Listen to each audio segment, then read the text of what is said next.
Okay, so moving that over allowed all of this to actually come down. As you can see, we didn't have to unplug none of these so far. So far, so good. None of these had come out. I'm excited for that. Again, we're taking off huge pieces all at one point, at one time. I might even continue and no, that'll probably be too much. I was going to continue to do the starter the same way. But you can see the starter.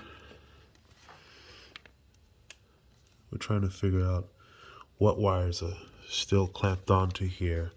It's keeping this from coming off. And it starts off with this giant connection right back here behind the water. I'm sorry. Right here behind the water separating fuel filter. I believe it's screwed on somehow. So many wire connections on this side. We'll see what we have to do, but we're starting to see the full block here on this one side, and on this side we did label, just in case I didn't say it the first time, the fuel line to the electric fuel pump. That piece here is what went on this fitting, this barb fitting coming out of there, just so we keep that in track, we know what's going on. So that's where that's from. Actually, this screw, I was going to put in that bag. We can actually, for now, leave it attached to the block. There's no real reason to take this off just yet. Even if we cleaned it, got it machined or whatever, that wouldn't be an issue where it's at. So it looks like this number 2 is going up here. I don't know if that's part of the stator, but that's for a whole nother time. We'll leave that alone for now. That's not an issue.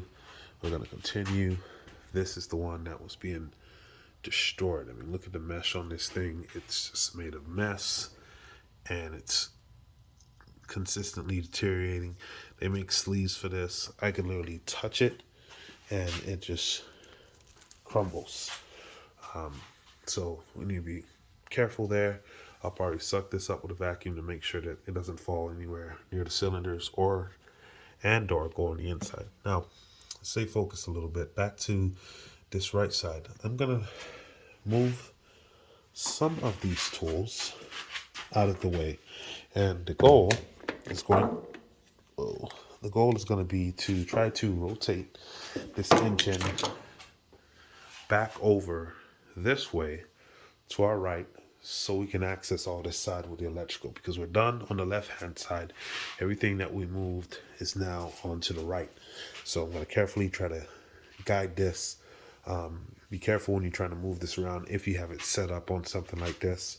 This is just making it slide around easy, so I don't have to muscle it, and it doesn't damage this new table that I got. So the back end is obviously, it's back heavy, big time. There's not really much here. Even when it was, the back had, the bulk of the weight. So I'm going to slowly rotate this. I will probably put the phone down for this, and then we'll start it back up again.